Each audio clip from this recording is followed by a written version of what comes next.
Project செய்ய வேண்டும். அதற்கு சில பாயிண்ட் சொன்னால் உதவியாக இருக்கும். ஆக்சுவலா நீங்க இந்த கேள்வியை கேட்கும்போது ஸ்கூல்ல ப்ராஜெக்ட்டுக்காக வேணும் நீங்க கேட்டிருந்தீங்க. உங்களுக்கு இமீடியட்டா மெயின்ல இதுல பேசிக்ஸ் என்னன்னு சொல்லிட்டு ப்ராஜெக்ட் நீங்களே பண்ணுங்கன்னு சொல்லியிருந்தேன். ஏன்னா நீங்களா பண்ணாலும் அது ப்ராஜெக்ட் மொத்தம் ஹெல்ப் ப்ராஜெக்டா இருக்கிறது இல்லையா? இப்போ அது என்னங்கிறது வருமா பார்ப்போம். கப்ரேக்கர்ஸ் நம்பர் அப்படிங்கிறது கப்ரேக்கர் என்பவர் கண்டுபிடித்த ஒரு நம்பர். அந்த நம்பர்ல 4 டிஜிட் இருக்கிற நம்பர் எடுத்து சில விஷயங்கள் நீங்க பண்ணீங்கன்னா ஒரு குறிப்பிட்ட கான்ஸ்டன்ட் நம்பர் எப்படியும் வந்தே தீரும் அப்படிங்கிறது. இப்போ ஒரு உதாரணமா ஒரு நம்பர் எடுத்துப்போம். 4176 அப்படின்னு ஒரு நம்பர் எடுத்துப்போம். 4 டிஜிட் நம்பர்.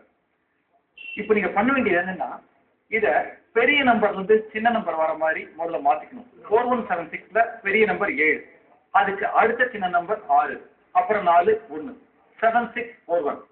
இப்போ அதன் கீழே இதே நம்பரை சிறிய நம்பர்ல இருந்து பெரிய நம்பர் வரும் மாதிரி அமைச்சுக்கணும். 1467.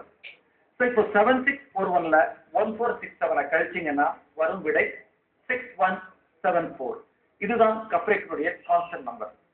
ஆனா ஒரே ஸ்டெப்ல வரும்னு சொல்ல முடியாது. இன்னொரு எக்ஸாம்பிள் பார்ப்போம். இப்போ 5168 இத பெரிய நம்பர்ல இருந்து சின்ன நம்பரா வர மாதிரி நீங்க அமைச்சுக்கிட்டீங்கன்னாக்கா 8651, அதாவது 5168ல இருக்கிற எல்லா டிஜிட்ஸும் இதுல வருது 8651.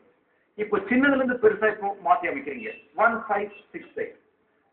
ஸோ 8651ல 1568 கழிச்சீங்கன்னா 7083. ஸோ நீங்க எதிர்பார்த்த கப்ரேக்கர் நம்பர் இப்போ இமீடியட்டா வரல. திருப்பி இந்த விடையை வச்சு ஃபர்தரா ப்ரொசீட் பண்ணுவோம். 7083ல இருக்கிற நம்பர்ஸை பெருசுல இருந்து சின்னதா மாத்திரம் 8730. திருப்பி சின்னதை வந்து பெருசாக்குறோம். இப்போ 0 இருக்கிறதுனால அதுதான் சின்ன நம்பர்னு வச்சு 0378. 8730ல 0378 கழிச்சீங்கன்னா வர விடை 8352. இப்பவும் கப்ரேக்கர் நம்பர் இருக்கு, அந்த கான்ஸ்டன்ட் நம்பர் வரல. ஸோ ஒன் மோர் ஸ்டெப் போய் பார்க்கலாம். 8532, அதாவது 8352 திருப்பி நம்ம சொன்ன மாதிரியே பெரிய நம்பர் சின்ன நம்பரா வர மாதிரி நம்ம அமைச்சு பார்த்தோம்னா 8532.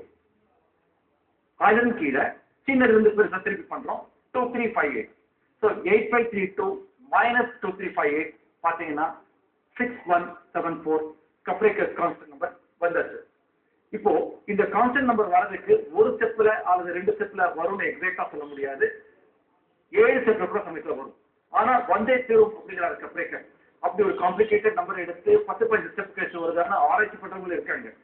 ஆனா ஒரே மாதிரியான நம்பர்ஸ் இருக்கிறது. இப்போ 1111 அல்லது 2222 அந்த மாதிரி எடுத்தீங்கன்னாக்கா கப்ரேக்கர் கான்ஸ்டன்ட் நம்பருக்கு வராது, அங்க அது ஒதுக்கும்.